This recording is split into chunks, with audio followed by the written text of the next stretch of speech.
Well, tonight we celebrate the best part of our economy. I'm talking small businesses. They really are the backbone of our entire American economy, though a lot of Americans may not realize that. 2 out of 3 new jobs open in small businesses, and they're the most likely to hire veterans, women, and minorities than big businesses. Small businesses also create nearly half the country's gross domestic product, the GDP. They innovate more than the big guys, and when small businesses do well, you can see how much better the country runs too. But the Biden-Harris hyperinflation has made it really tough for small businesses, and they've done that consistently for the past several years. Consumers may only see the final prices on the shelves. They don't think about the fact that small business owners have to pay a lot more money for the wholesale product that he or she is selling, or maybe for the food that makes up the meals they're cooking at their family-run restaurant.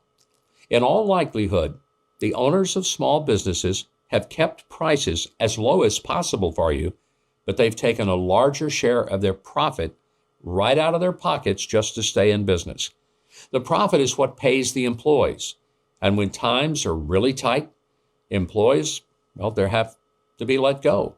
And the owners are then forced to jump in and do more of the work just to keep the business open. Remember, too, that these small business owners are paying a huge amount of money in taxes to the federal and state governments, which ends up paying for a great deal of what the rest of the town and the schools run on. When Donald Trump was president, he had run his own businesses for decades.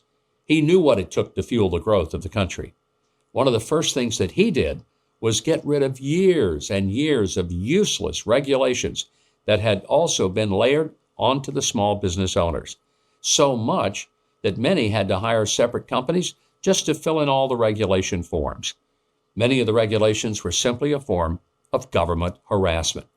Things such as an EPA regulation that requires the small business to keep track of rainwater that falls on their property that can pool up in a storm. Now, before you plant some azaleas around the restaurant you have, just to be able to keep up with the rain, think about that. That way, if the water runs off the property and eventually into a creek or river, that small business owner can keep track of it and make sure the water is safe for the fish. Imagine the regulation and many hundreds like it, and all you're trying to do is sell pizza and make a living. Well, President Trump did away with a lot of the silly regulations, and he let business be business. So far, all we know from the Harris-Walz team is that they want to raise taxes on businesses. And if you're a Democrat, surely they will want to introduce even more controlling regulations. It's just the way it works. Or not. It doesn't have to be that way. Especially according to Linda McMahon, who was the small business administrator under President Trump and is also chair of the America First Policy Institute. In a moment, we're going to hear from her. We'll talk about what really works and what could work again if Donald Trump returns to the White House. So stay put. We'll be right back with Linda McMahon after this.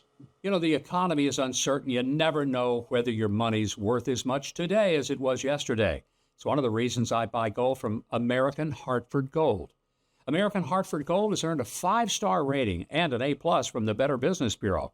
Be sure to tell them Mike Huckabee sent you. They'll give you up to $15,000 of free silver on your first qualifying order. Call 844-417-1010 or text Mike to 998899. You'll be glad you did business with American Hartford Gold.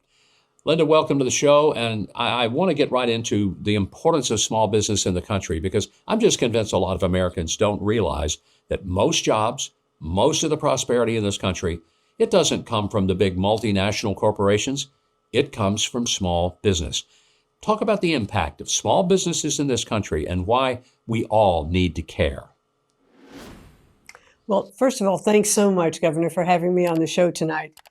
And I remember when then President-elect Trump asked me to serve as administrator for the Small Business Administration, he said, I've got a novel idea. He said, I'd like to have someone be the administrator who's actually built the business and understands what small businesses and big businesses go through.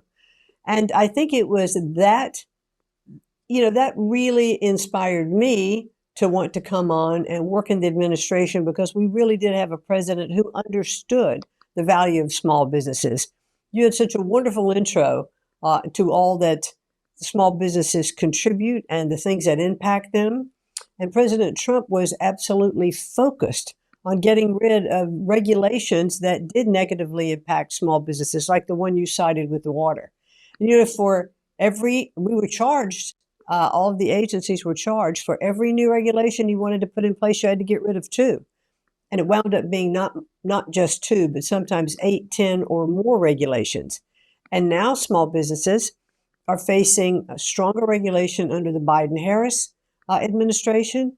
Let me give you a staggering number.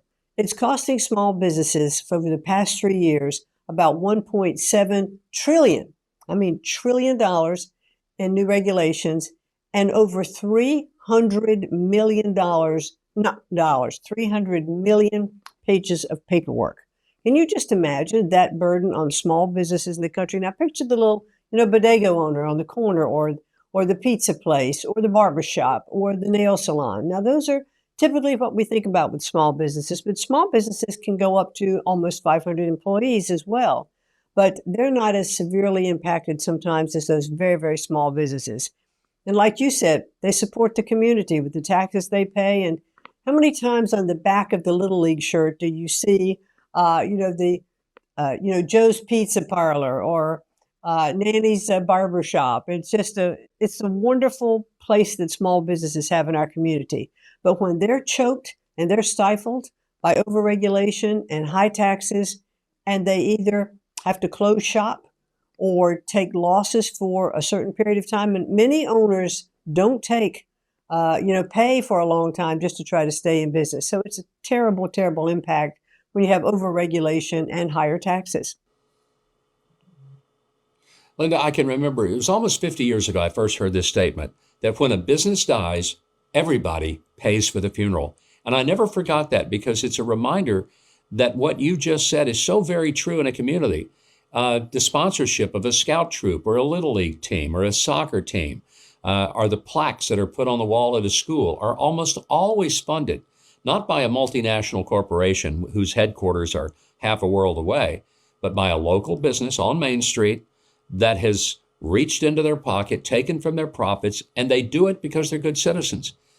You yourself started from absolutely nothing, one of the greatest sports and entertainment enterprises in the country today.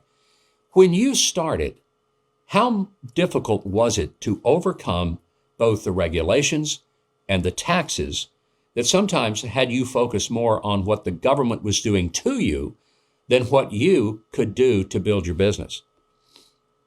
Well, you do spend an inordinate amount of time, making sure that you've got everything in place, the regulations, which also not only are federal regulations, but they change, state by state. So it can be a bit different if you're going in our particular business to hold a live event in one city or state as compared to another. But the federal regulatory environment could just be staggering. But when you had to deal with local state athletic commissions or a lot of the the local taxation that took money out of your pocket as well as the federal regulations. And it just made it hard for startups. And if you have some businesses, for instance, when we started in the professional wrestling business, you don't have a lot of collateral. You don't have bricks and mortar. You don't have businesses. So it's very difficult to go to a bank and borrow the necessary capital to have startup. And that's a lot of what we're facing today. Not just because you don't have a collateral, but high interest rates and inflation are making it very difficult for small business owners to have the access to capital that they need. So we don't see, as many businesses starting. And, if businesses don't have a feeling of optimism or a feeling of certainty, that it really impacts negatively the startups of new businesses. And what we've seen over the past 3 years, as noted by the NFIB, the National Federation of Independent Businesses, is that the optimism level is the lowest that it's been in decades. Under the Trump administration, we had the highest optimism level than we'd seen in decades. So it just shows you when you have a president and an administration that is focused on helping the growth of small businesses by keeping taxes down, by keeping regulations down, you will see that growth. And look where the economy was. It was absolutely flourishing. It was just the best it could be. And we were really on a trajectory to keep that going. COVID came in and hit. And even though we took hits during COVID, we saw that the economy was so strong that when we got past the pandemic, the economy was already starting to come back up. And I think as Larry Kudlow, I've heard say many times, we had a V-shaped economy because it had gone down, bottomed out, but it was on its way back up at the end of the Trump administration. And that's where we'd be again. We'd take those policies. We would make sure they were in place to protect our small businesses.